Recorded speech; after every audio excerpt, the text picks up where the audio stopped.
Friends, welcome to the click to learn.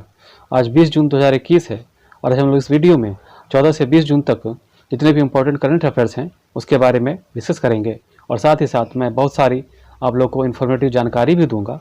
तो इसलिए आप लोग वीडियो को लास्ट तक देखें और ज़्यादा से ज़्यादा लाइक करें, शेयर करें एंड सब्सक्राइब करें। तो चलिए स्टार्ट करते हैं। आज का पहला क्वेश्चन, सतत विकास लक्ष्य यानी SDG वर्ष 2021 में भारत को कौन सा रैंक प्राप्त हुआ है? इसका आंसर होगा ऑप्शन ए 117वां। सतत विकास लक्ष्य SDG में 2021 में भारत को 117वां स्थान प्राप्त हुआ है। पिछले साल भारत 115वें स्थान पर था, यानी पिछले साल से 2 स्थान गिरकर भारत 117वें स्थान पर आ गया है। भुखमरी खत्म करना और खाद्य सुरक्षा हासिल करना, लैंगिक समानता हासिल करना और बुनियादी ढांचे के निर्माण में खराब प्रदर्शन के कारण भारत का रैंक गिरा है। दक्षिण एशियाई देशों में भारत का स्थान भूटान, नेपाल, श्रीलंका और बांग्लादेश से नीचे है। आइए जानते हैं सतत विकास लक्ष्य यानी SDG सस्टेनेबल डेवलपमेंट गोल के बारे में। इसे 193 संयुक्त राष्ट्र देशों ने 2015 में अपनाया था।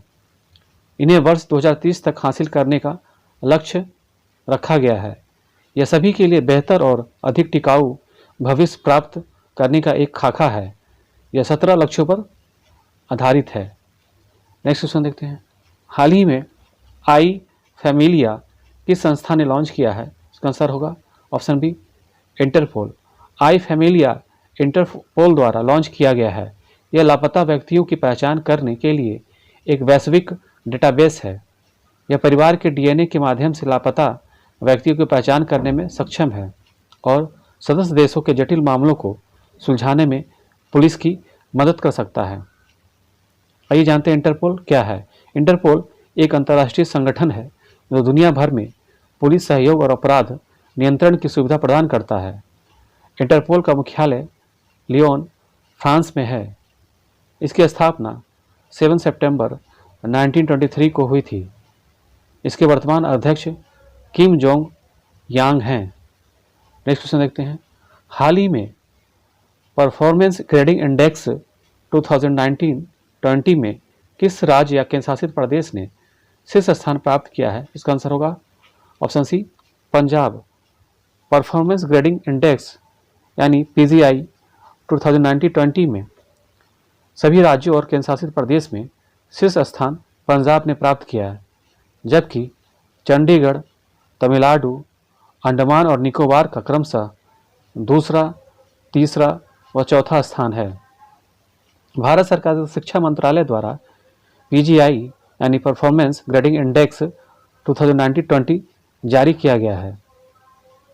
राज्यों और केंद्रशासित प्रदेशों के लिए PGI को सरकार ने 70 मापदंडों के साथ शुरू किया था। यह पहली बार 2019 में 2017-18 के संदर्भ में प्रकाशित हुआ था।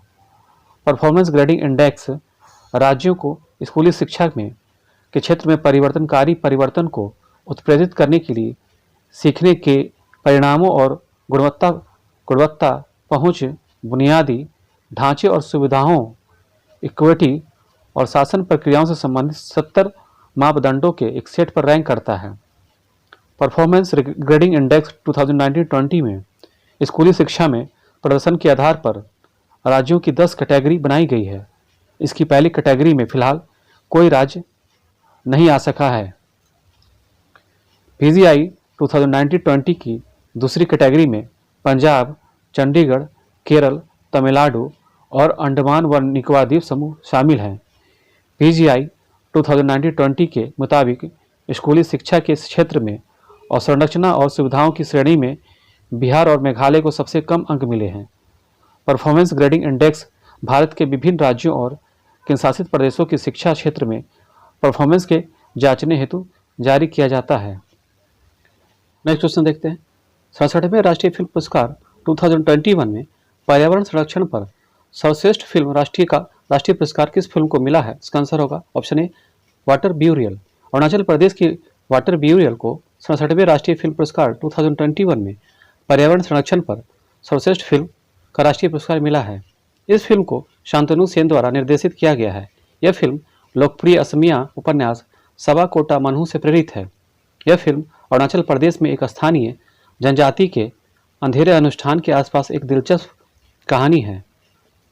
Times Higher Education Asia University Ranking 2021 में शीर्ष स्थान कौन से विश्वविद्यालय ने प्राप्त किया है? जिसका आंसर होगा ऑप्शन सी, सिंघुआ विश्वविद्यालय। Times Higher Education Asia University Ranking 2021 में प्रथम स्थान सिंघुआ विश्वविद्यालय चीन ने प्राप्त किया है। दूसरा, तीसरा तथा चौथा स्थान क्रमशः चीन की पेकिंग विश्वविद्यालय, सिंगापुर विश्वविद्यालय तथा हांगकांग विश्वविद्यालय का है। वहीं 3 भारतीय विश्वविद्यालयों ने शीर्ष 100 सूची में स्थान हासिल किया।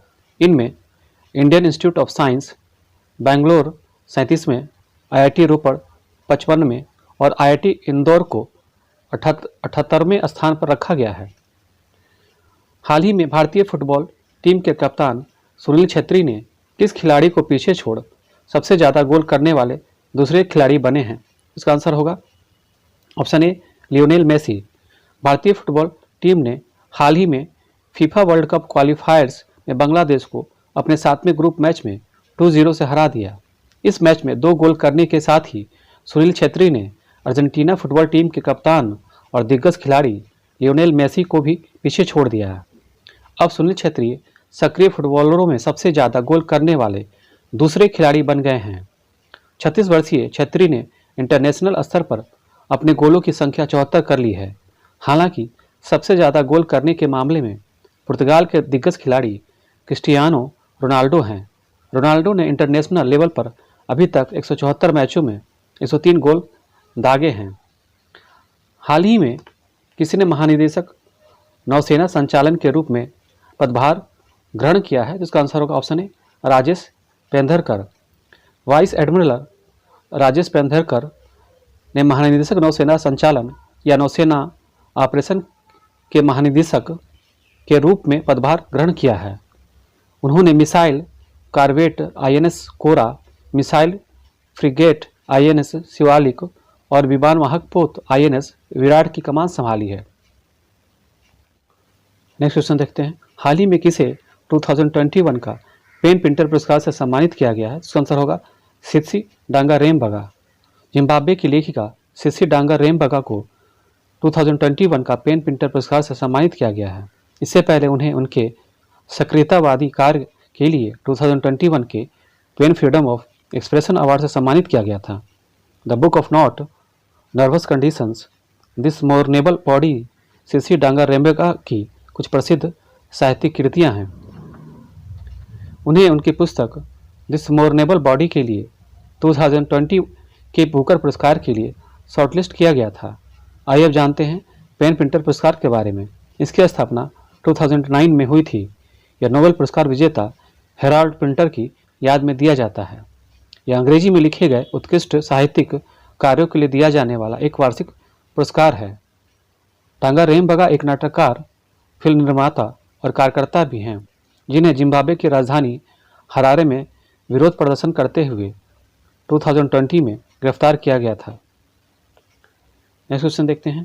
हाल ही में फेसबुक ने किसे भारत के लिए अपना शिकायत अधिकारी नियुक्त किया है? जिसका आंसर होगा ऑप्शन सी, स्फूर्ति प्रिया को। सोशल मीडिया प्लेटफॉर्म फेसबुक ने भारत के लिए स्फूर्ति प्रिया को अपना शिकायत अधिकारी नामित किया है। यह कदम नई सूचना प्रौद्योगिकी मध्यस्थ दिशा निर्देश और डिजिटल मीडिया आचार संहिता नियम 2021 के ठीक बाद उठाया गया है, जो मई 2021 में लागू हुआ है। नियमों के अनुसार 50 लाख से अधिक उपयोगकर्ताओं वाली सोशल मीडिया कंपनियों को एक शिकायत अधिकारी, नोडल अधिकारी और एक मुख्य अनुपालन अधिकारी नियुक्त करना होगा। इन तीनों अधिकारियों को भारत का निवासी होना चाहिए। आप लोग को याद होगा, व्हाट्सएप ने अभी हाल ही में परेश बी लाल को अपना शिकायत अधिकारी नियुक्त किया था। फेसबुक के संस्थापक है मार्क जुकरबर्ग। इसका मुख्यालय है कैलिफोर्निया, USA में। नेक्स्ट क्वेश्चन देखते हैं। हाल ही में UK एशियन फिल्म फेस्टिवल 2021 में सर्वश्रेष्ठ अभिनेत्री का पुरस्कार किस भारतीय अभिनेत्री को मिला है? इसका आंसर होगा ऑप्शन सी, तिलोत्तमा सोम को। भारतीय अभिनेत्री तिलोत्तमा सोम ने UK एशियन फिल्म फेस्टिवल में सर्वश्रेष्ठ अभिनेत्री का पुरस्कार जीता है। उन्हें फिल्म राहगीर द वेफेरर्स में अपनी भूमिका के लिए यह पुरस्कार मिला है। इस फिल्म के निर्देशक गौतम घोष हैं। UK एशियन फिल्म फेस्टिवल 2021 का यह 23वां संस्करण था। फिल्म राहगीर द वेफेयरर्स 3 अजनबियों के इर्द गिर्द घूमती है जो दिहाड़ी पर गुजारा करते हैं। तिलोत्तमा के अलावा फिल्म निर्माता गौतम घोष ने भी सर्वश्रेष्ठ निर्देशक का पुरस्कार जीता है। नेक्स्ट क्वेश्चन देखते हैं। ग्लोबल लिवेबिलिटी या जीवित रहने की योग्यता इंडेक्स 2021 में विश्व के किस शहर को शीर्ष स्थान दिया गया है? इसका आंसर होगा ऑप्शन ए ऑकलैंड। इकोनॉमिस्ट इंटेलिजेंस यूनिट द्वारा प्रकाशित ग्लोबल लिवेबिलिटी या जीवित रहने की योग्यता इंडेक्स 2021 में न्यूजीलैंड के शहर ऑकलैंड को कोविड-19 के विस्तार को नियंत्रित करने के लिए सर्वश्रेष्ठ स्थान दिया गया है। जापान के ओसाका शहर ने दूसरा और ऑस्ट्रेलिया के एडिलेड शहर ने तीसरा स्थान प्राप्त किए हैं, जबकि सीरिया की राजधानी दमिश्क की स्थिति सबसे खराब रही। हाल ही में डिंको सिंह का निधन हो गया है। वे किस खेल से संबंधित हैं? इसका आंसर होगा ऑप्शन सी बॉक्सिंग। एशियाई खेलों में स्वर्ण पदक विजेता पूर्व बॉक्सिंग स्टार डिंको सिंह का निधन हो गया। वे लंबे समय से लीवर कैंसर से जूझ रहे थे। मणिपुर निवासी डिंको सिंह ने 1998 के बैंकॉक थाईलैंड में आयोजित एशियाई खेलों में भारत के लिए स्वर्ण पदक जीता था। उन्हें 1998 में अर्जुन पुरस्कार और 2013 में देश के चौथे सर्वोच्च नागरिक सम्मान पद्मश्री से भी सम्मानित किया गया था। हाल ही में किस भारतीय अधिकारी को संयुक्त राष्ट्र का सेफ डी कैबिनेट नियुक्त किया गया है? इसका आंसर होगा ऑप्शन ए के नागराज नायडू। भारतीय विदेश सेवा अधिकारी के नागराज नायडू को संयुक्त राष्ट्र महासभा के अध्यक्ष और मालदीव के विदेश मंत्री अब्दुल्ला शाहिद ने अगले 1 साल के लिए संयुक्त राष्ट्र का सेफ डी कैबिनेट नियुक्त किया है। सेफ डी कैबिनेट किसी भी अंतर्राष्ट्रीय संगठन में वरिष्ठ नौकरशाह होता है। अगले 1 साल तक के नागराज नायडू अब्दुल्ला शाहिद के सहायक के तौर पर काम देखेंगे। हाल ही में किस राज्य सरकार ने शिशु सेवा योजना शुरू की है? जिसका आंसर होगा ऑप्शन बी असम। असम के मुख्यमंत्री डॉक्टर हेमंत बिस्वा शर्मा ने शिशु सेवा योजना शुरू की है। यह योजना उन बच्चों के लिए शुरू की गई है जिन्होंने कोविड-19 के कारण अपने माता पिता दोनों को खो दिया है। इस योजना के तहत मुख्यमंत्री ने लाभार्थियों को वित्तीय सहायता के लिए चेक सौंपे। उल्लेखनीय है कि इस योजना के तहत 7,81,200 रुपये प्रत्येक लाभार्थी के नाम सावधि जमा के रूप में बैंक में रखे जाएंगे। आप लोग को याद होगा अभी हाल ही में असम का 7वां राष्ट्रीय उद्यान दिहिंग पटकाई को घोषित किया गया है। उसके पहले रायमोना को रिजर्व फॉरेस्ट को भी असम का 6ठा राष्ट्रीय उद्यान घोषित किया गया था। असम की बात हो रही थी। असम के मुख्यमंत्री हैं हेमंत बिस्वा शर्मा। असम के राज्यपाल हैं जगदीश मुखी। असम की राजधानी है दिसपुर। असम में कुछ प्रमुख लोक नृत्य हैं जैसे बिहू, झूमरे, बुगुरुम्बा, देवधनी। बिहू उत्सव से संबंधित है। नेक्स्ट क्वेश्चन देखते हैं। हाल ही में किसे एशिया पैसिफिक उत्पादकता चैंपियन 2020 पुरस्कार से सम्मानित किया गया है? इसका आंसर होगा ऑप्शन ए RS सोढ़ी। गुजरात सहकारी दुग्ध विपणन संघ अमूल के प्रबंध निदेशक RS सोढ़ी को एशियाई उत्पादकता संगठन APO टोक्यो जापान के क्षेत्रीय पुरस्कार एशिया पैसिफिक उत्पादकता चैंपियन 2020 से सम्मानित किया गया है। यह पुरस्कार दुनिया में भारत की बढ़ी हुई उत्पादकता और कुशल दूध आपूर्ति श्रृंखला को मान्यता देता है। RS सोढ़ी पिछले 20 वर्षों में यह पुरस्कार पाने वाले पहले भारतीय बने हैं। यह पुरस्कार उन व्यक्तियों को दिया जाता है जिन्होंने एशिया प्रशांत क्षेत्र में उत्पादकता को आगे बढ़ाने में महत्वपूर्ण योगदान दिया है और जो कि APO की विशिष्ट सदस्य अर्थव्यवस्था में शामिल है। नेक्स्ट क्वेश्चन देखते हैं। हाल ही में किस संस्था ने ऑपरेशन पेंजिया 14 शुरू किया है? इसका आंसर होगा ऑप्शन सी इंटरपोल। हाल ही में इंटरपोल यानी अंतर्राष्ट्रीय आपराधिक पुलिस संगठन द्वारा ऑपरेशन पेंजिया 14 के माध्यम से नकली और अवैध दवाओं और चिकित्सा उत्पादों की बिक्री को लक्षित करते हुए रिकॉर्ड संख्या में नकली ऑनलाइन फार्मेसी को बंद कर दिया गया है। इंटरपोल द्वारा समन्वित इस ऑपरेशन में 92 देशों के पुलिस, सीमा शुल्क और स्वास्थ्य नियामक प्राधिकरणों ने भाग लिया था। इस ऑपरेशन में भारतीय एजेंसियों ने भी भाग लिया। सीबीआई इंटरपोल के लिए नोडल निकाय है। इस ऑपरेशन में वेबसाइटों और ऑनलाइन मार्केट प्लस सहित 1.10 लाख से अधिक वेब लिंक को बंद या हटा दिया गया। वर्ष 2008 में शुरू किए गए पहले ऑपरेशन पेंजिया के बाद इस प्रकार की यह सबसे बड़ी कार्रवाई है। चलिए नेक्स्ट क्वेश्चन देखते हैं। विश्व बाल श्रम निषेध दिवस किस दिन मनाया जाता है? तो इसका आंसर होगा ऑप्शन बी 12 जून। प्रत्येक वर्ष 12 जून को विश्व भर में विश्व बाल श्रम निषेध दिवस का आयोजन किया जाता है। इस दिवस के आयोजन का प्राथमिक उद्देश्य आम जनमानस को बाल श्रम के विरुद्ध जागरूक करना और इसके उन्मूलन के लिए आवश्यक कार्यवाही एवं प्रयासों को बढ़ावा देना है। अंतर्राष्ट्रीय श्रम संगठन ILO के अनुसार विश्व स्तर पर लगभग 152 मिलियन बच्चे बाल श्रम में लगे हुए हैं, जिनमें से 72 मिलियन बच्चे खतरनाक काम में हैं। इस वर्ष विश्व बाल श्रम निषेध दिवस का theme act now end child labour है। क्या थीम है? Act now end child labour है। अंतर्राष्ट्रीय श्रम संगठन ने वर्ष 2002 में विश्व बाल श्रम निषेध दिवस की शुरुआत की थी। चलिए नेक्स्ट क्वेश्चन देखते हैं। हाल ही में उखना खुरेलसुख किस देश के राष्ट्रपति बने हैं? तो इसका आंसर होगा ऑप्शन ए मंगोलिया। उखना खुरेलसुख मंगोलिया के छठे राष्ट्रपति बने हैं। ये मंगोलिया के पूर्व प्रधानमंत्री हैं। उखना खुरेलसुख मौजूदा खल्तमा बतुलुंगा की जगह लेंगे, जिन्हें मंगोलिया के संविधान में विवादास्पद परिवर्तनों के बाद फिर से चुनाव में भाग लेने के अवसर से वंचित कर दिया गया था। मंगोलिया की बात की जाए तो मंगोलिया पूर्व और मध्य एशिया में एक भूमि से घिरा देश है, यानी लैंड लॉक देश है। मंगोलिया की राजधानी उलान बटोर है। मंगोलिया की मुद्रा मंगोलियाई तुगरिक है। हाल ही में देश के किस IIT ने जीवन वायु उपकरण विकसित किया है? तो इसका आंसर होगा ऑप्शन सी IIT रोपड़। IIT रोपड़ द्वारा देश का पहला विद्युत मुक्त CPAP उपकरण जीवन वायु विकसित किया गया है। इसे CPAP मशीन के विकल्प के रूप में इस्तेमाल किया जा सकता है। हालांकि यह देश का पहला ऐसा उपकरण है जो बिना बिजली के भी काम करता है और अस्पतालों में ऑक्सीजन सिलेंडर व ऑक्सीजन पाइपलाइन जैसी दोनों प्रकार की ऑक्सीजन उत्पादन इकाइयों के लिए अनुकूलित है। अब आप लोग के मन में आ रहा होगा कि CPAP क्या है, तो आइए जानते हैं CPAP के बारे में। इसका मतलब होता है कंटिन्यूअस पॉजिटिव एयरवे प्रेशर, निरंतर सकारात्मक वायुमार्ग दबाव। नींद के दौरान सांस लेने में समस्या, जिसे नींद श्वास अवरोध या स्लीप एपनिया कहा जाता है, वाले मरीजों के लिए एक उपचार पद्धति है। यह मशीन आसान सांस लेने को लेकर हवा के रास्ते को खुला रखने के लिए हल्के वायु दाब का उपयोग करती है। नेक्स्ट क्वेश्चन देखते हैं। हाल ही में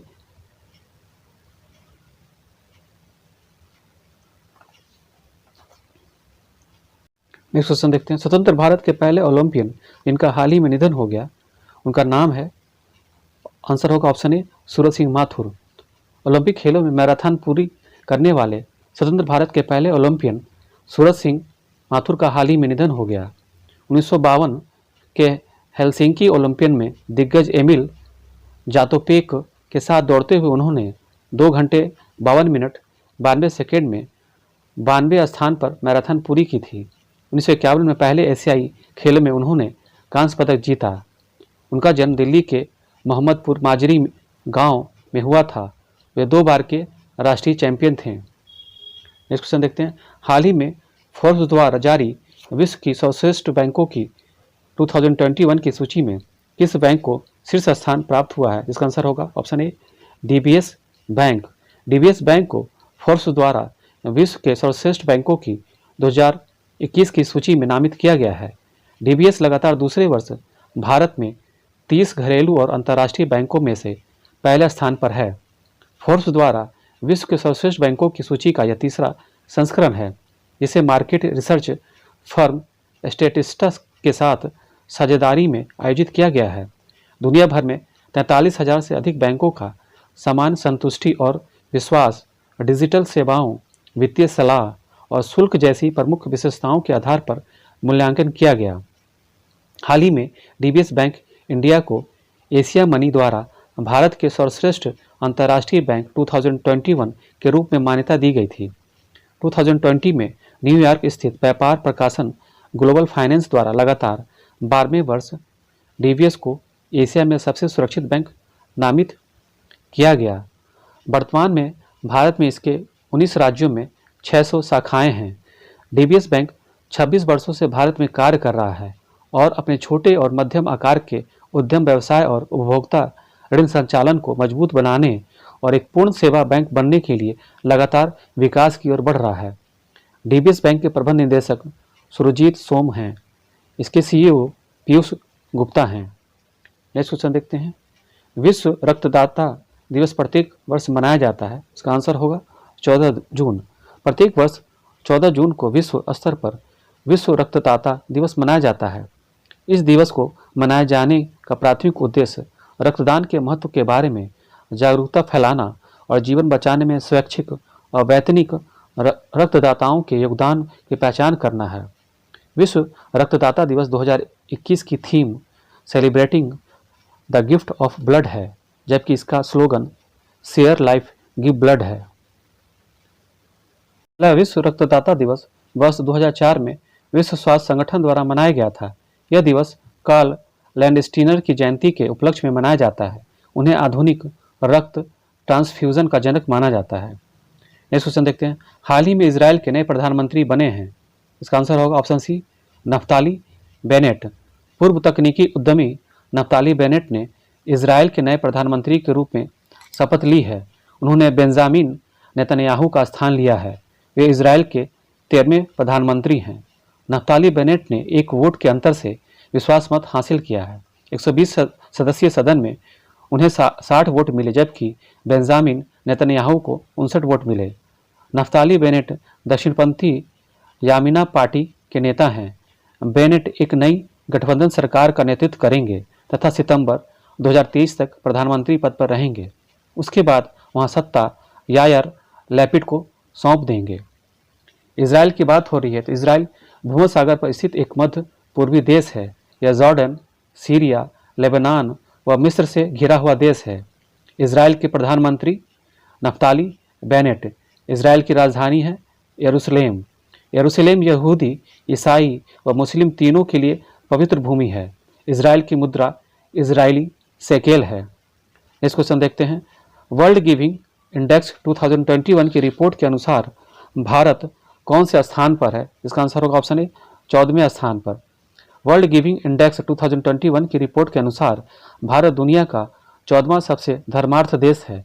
पिछले साल 128 देशों में भारत का स्थान 82वां था। वर्ल्ड गिविंग इंडेक्स 2021 में इंडोनेशिया शीर्ष पर है तथा दूसरे स्थान पर केन्या है। इस रिपोर्ट के अनुसार 61% भारतीयों ने अजनबियों की मदद की तथा 34% शिक्षा से और 36% ने पैसा दान किया। आइए जानते हैं वर्ल्ड गिविंग इंडेक्स के बारे में। यह चैरिटीज़ एंड फाउंडेशन द्वारा प्रकाशित एक वार्षिक रिपोर्ट है। यह दुनिया भर से धर्मार्थ प्रयासों का विश्व का सबसे बड़ा सर्वेक्षण है। रिपोर्ट ने 128 देशों से डेटा एकत्र किया है। नेक्स्ट क्वेश्चन देखते हैं। हाल ही में होम इन द वर्ल्ड नामक अपना संस्मरण किसने लिखा है? तो इसका आंसर होगा ऑप्शन बी अमर्त्य सेन। हाल ही में नोबेल पुरस्कार विजेता अमर्त्य सेन ने अपना संस्मरण होम इन द वर्ल्ड लिखा है। किताब का प्रकाशन जुलाई में पेंगुइन रैंडम हाउस द्वारा किया जाएगा। इस किताब में उन्होंने बचपन से ही अपने जीवन का विवरण साझा किया है। उन्होंने लिखा है कि कैसे रविन्द्रनाथ टैगोर ने उन्हें अमृत नाम दिया। डॉक्टर अमर्त्य सेन की सबसे प्रसिद्ध कृति गरीबी और अकाल, पात्रता और अभाव पर एक निबंध है जो 1981 में लिखी गई थी। उन्हें 1998 में अर्थशास्त्र में नोबेल पुरस्कार से सम्मानित किया गया था। आप लोगों को वीडियो पसंद आए तो लाइक करें, शेयर करें एंड सब्सक्राइब करें। आज के लिए इतना ही। Thank you.